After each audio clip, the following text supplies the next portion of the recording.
Hello, hi guys! Magandang gabi sa inyo lahat. This is Chief from Masagodi Channel, a faith healer, also mata reader. So ngayong gabing to, tingnan natin ang nagsasabihin sa inyo ng ating mga gabay. This is a monthly gabay for the month of November 2023 for the sign of Taurus. So Taurus, welcome to my channel. Ano kayang messages, advices, and spirit guides ang ating masasaga for today's video? Kanino naman kayang energy or kaganapan sa buhay ng mga Taurus signs ang ating mahagilap? So guys, this reading is a general reading lamang, hindi lahat makaka-resonate. Kunin lamang po makaka-relate sa inyo and comment down below kung kaninong energy ang ating nasagap. And of course, maraming salamat sa walang sawa pagsuporta sa aking channel. Lalong-lalo na hindi nag-skip ng ads. Naway pagpalain kayo ng Diyos at may kapal, siksik digdig na umapaw, ama ng balik sa inyong biyaya. So guys, ito na ang mensahe sa'yo ng ating mga gabay. Angel Spirit Messages, bigyan mo ka ng isang pasabog at bulabog na mensahe, no? There's a 10 of coin. There's a long-term investment. So may pangmatagalan, no? Kumbaga meron ka talagang kasaganahan na nag-aantay sa'yo. And of course, parang inaantay mo, there's an investment rather, no? And of course, there's mana. Meron ako dito parang inheritance na sinasabi ng minana. And of course, there's a six of swords, there's a transition, no? Makakaalis ka na sa sitwasyon. Additional messages. And of course, there is a three of coins. So, some of you guys, there's about sa trabaho, negosyo, hanap buhay to, no? Additional messages. There's a there's a knight of coins, sorry. There's a security about sa finances. Puro finances, a transition. And of course, there is a seven of cups. There's a opportunity, and of course, there's a lot of opportunities or options, no? Kumbaga, let's see kung ano yung eksena na yan, kung options ba or confusion. Additional, there's a 10 of cups. Wow! And the happiness coming in for you. Magkakaroon ka na maligaya at masayang eksena dito. With that 7 of cups, kumbaga, magkakaroon ka na maraming oportunidad. What is the 10 of coin? There's the Wheel of Fortune. Wow! There's a long-term investment. May pangmatagalan talaga. Oh my goodness. Kumbaga, the Wheel of Fortune is turning into your favor. No? Umikot na yung kapalaran na sasayo na yung papaborang eksena. So, let's see what is the Six of Swords. What is the Six of Swords? Okay, there is a judgment, a wake-up call. Na parang, there's an awakening or something na parang ginising ka sa katotohanan na you need to take an action. Na kailangan mo na makaalis sa situation. And of course, ang tendency is pag-transition ka na in your own beliefs and then on your own way. So, let's see what is the Three of Coin. There is an Ace of Wands. There is a new beginning coming in for you. No? May bagong simula daw dito. No? And of course, ito yung magdadala sa'yo ng success, a new beginning. So, let's see what is the Nine of Cards. There is a Chariot card, a taking action. No? Kailangan mo kumilos, gumalaw. No? About sa security, about sa finances. There is a time to heal. No? Kumbaga, kailangan mo i-secure about sa finances mo. Kumbaga, this is the moment, no? Na kailangan mo na mag-take ng action. So, what is the Seven of Cups? What is the Seven of Cups? And of course, there is a Seven of Coin. Puro coins ha. Seven of Coins is the harvest time. So, maraming resource of income kang panguhugutan dito. Na maraming paggagalingan to ng harvest time mo. Galing! So, what is the Ten of Cups? So, there's oh my God, there's an Eight of Coin. Happiness sa pagdating sa trabaho, negosyo, hanap buhay mo. Pagdating sa finances, wala ka na problema dito. Parang sinasabi, no? Magkakaroon ka na masaya at maligayang eksena dito na mapangmatagalan. So, what is the Ten of Pentacles and the Wheel of Fortune? And of course, there's oh my goodness! There's an Ace of Pentacles. So, ibig sabihin, there's a big shots or big money or big opportunities coming in for you.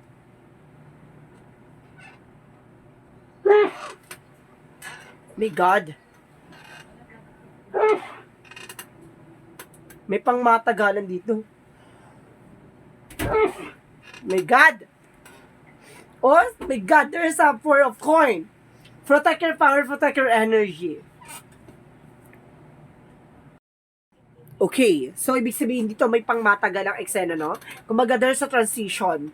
Kumbaga, sinasabi sa'yo dito, meron talagang magpapabago ng eksena mo. Kumbaga, nagising ka sa katotohanan na you need to protect your power. Kumbaga, there's an ace of coin, there's a big money, big opportunities. Na kumbaga, umikot din ka palaranti, there's a long-term investment.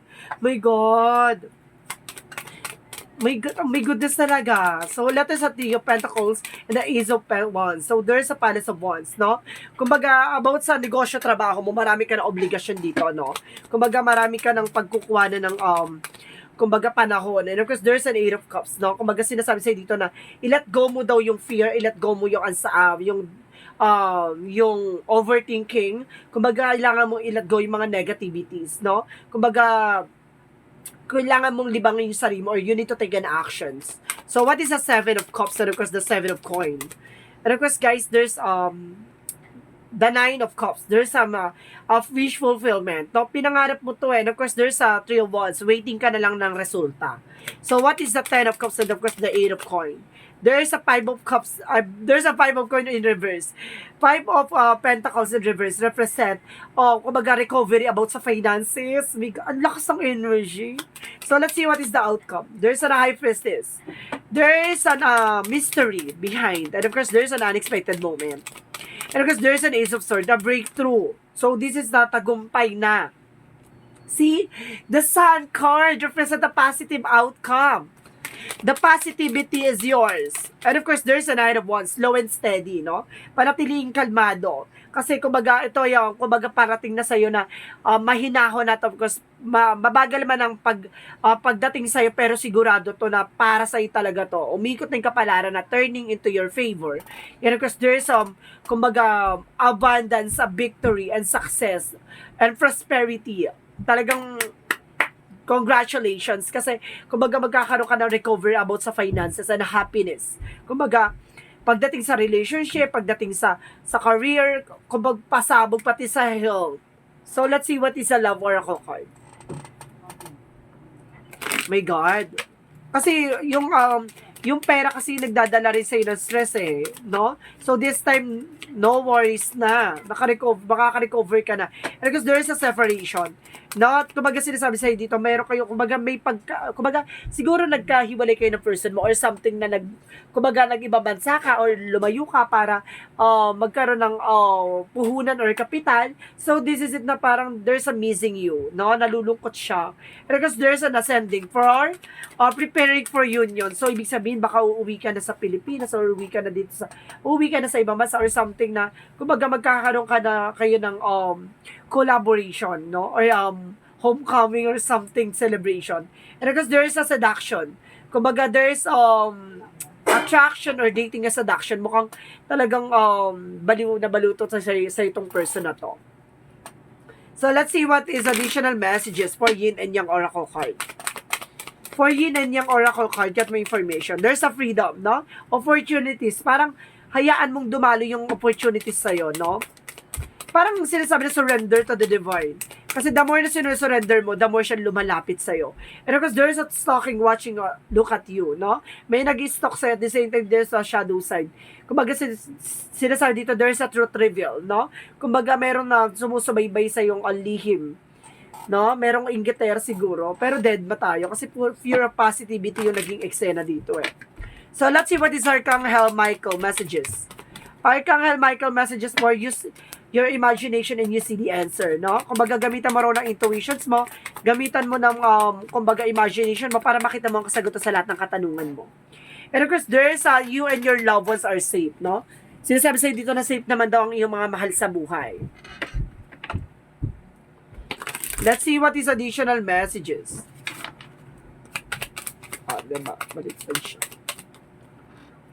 You're not for everyone. So, ibig sabihin, kumbaga, may weirdness na nangyayari sa'yo na hindi siguro parang nahihirapan kapain ka ng ibang tao, no? Parang hindi ka basta-basta na nagtitiwala sa ibang tao, ganon. And of course, karmic relationship. Some of you merong karmic relationship involvement dito.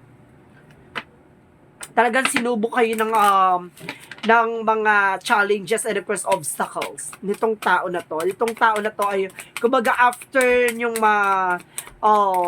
matapos yung mga pinagdaanan nyo pagdating sa love life, career, finances, kumbaga sinasabi sa'yo dito na mukhang magiging masagana kay at the end of the time. So there's a completion, no? Kumbaga hindi pa huli ang lahat, no?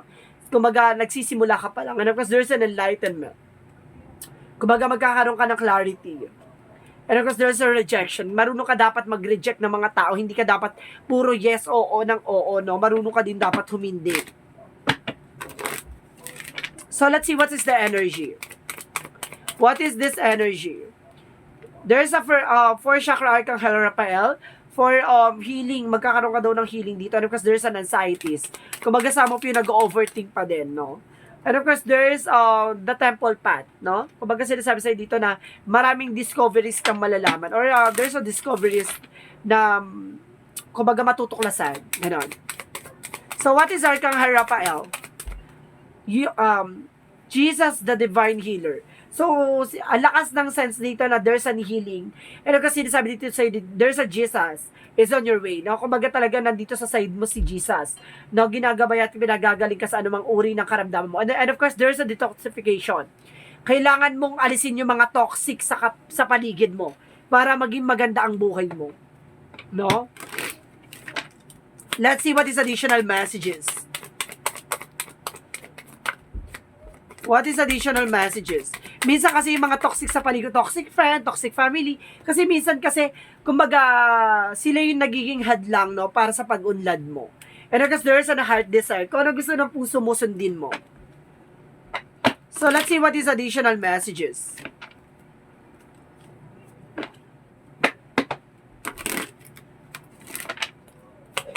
Additional messages. There is a psychic ability. So, some of you, may kakayanan ka din, no? So, let's see what is the Moonology. And of course, believe the impossible. Maniwala ka daw na lahat ng bagay ay, lahat ng mga imposible ay posible, no? And of course, show the world the real you. Ipakita mo sa mundo kung sino ka talaga, or ipakita mo sa kanila yung kakayanan mo, no? And of course, yung abilities mo, na kaya mo ring mag-grow on your own. So, let's see what is additional messages. Kumbaga kasi yung iba dyan, minamaliit ka, kayo ganito, ganyan, di ba? Na, kumbaga, wala kang mararating, ganito, ganyan. Pero ipakita mo sa kanila na, kumbaga, kung ano man ang ability, so ano man yung diskarte mo sa buhay. And because there is a forgiveness. Kumbaga, sinasabi sa'yo dito na, bitawan mo yung mga worries, and of course, yung guilt, yung galit sa kanila, no? Kumbaga, hayaan mo na lang sila. Kumbaga, bitawan mo yung galit, buot at kumbaga, hinagpes, kumbaga, bahala na sila sa mga bagay na ginawa nila sa'yo before. Kumbaga, pakawalan mo yan. Basta hindi ka na ulit nila mabubudol o hindi ka nila ulit maluloko o parang mabibrainwash or something, mauudyokan, no? Kumbaga, maging malaya ang sarili mo sa mga ganyang eksena. Mga tao sa paligid mo na hinahata ka pababa. And of course, sinasabi ng Jesus loving quotes, blessed are the peacemaker, for they shall be called of the children of God. So, ibig sabihin dito, kumbaga binibless daw ni God yung mga mas pinili yung kapayapaan, no? Kaysa gumante, no? Ayun yung sinasabi ko, di ba? Tumuto ka na lang sa sarili mo na makakapag yung magbibigay sa'yo ng opportunities and of course benefits at magsiserve sa'yo at the end of the time.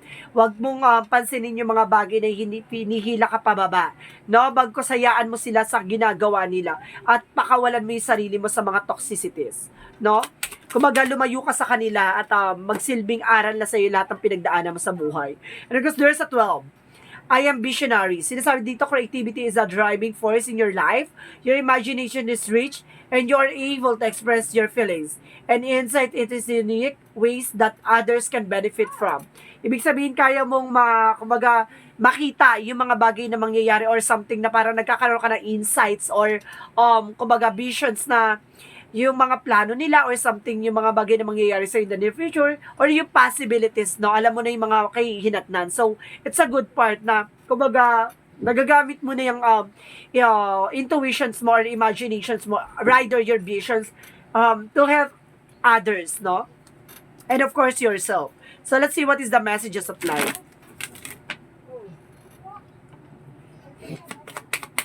Messages of life represent on the welcoming happiness. Sinasabi dito, divine love is within me, manifesting in me, through me, and around me. It attracts that all I need to benefit of my soul as a worker to increase my inner life. I evolve into imitations of love and joy. Today, I reap and welcome the happiness and beauty of all that I have sown. Ibig sabihin dito, kumbaga lahat ng mga bagay na nasa paligid mo, no?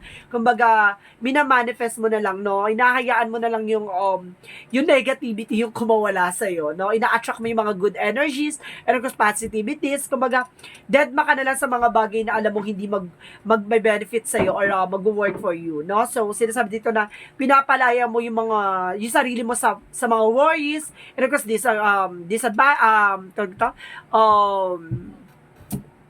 conflict, o kumbaga pinapalaya mo yung sarili mo sa mga disagreement, kumbaga deadma ka na lang sa kanila, no? Para sinasabi sa'yo dito na palayain yung sarili mong kaisipan sa mga worries, and of course, overthinking, no? Kasi yan yung magsisilbing blockages sa'yo para hindi ka makaalis sa situation mo. So guys, this is a monthly gabay for the month of November. November 2023 for the sign of Taurus. So, Taurus, maraming salamat for your wonderful reading. This reading is a general reading lamang, hindi lahat makaka-resonate. Kunin lamang pa makaka-relate sa inyo and comment down below kung kaninong energy ang ating nasagap. And of course, don't forget to like and subscribe my channel and share notification bell for more videos update. And of course, maraming salamat sa walang sawang pagsuporta sa aking channel. Lalo na hindi nag-i-skip ng ads. Naway pagpalain ka ng Diyos at may kapal. Siksik niglig nag-uumapaw man ng balik sa inyong biyaya. Maraming salamat and see you in the next video. Bye-bye and babush!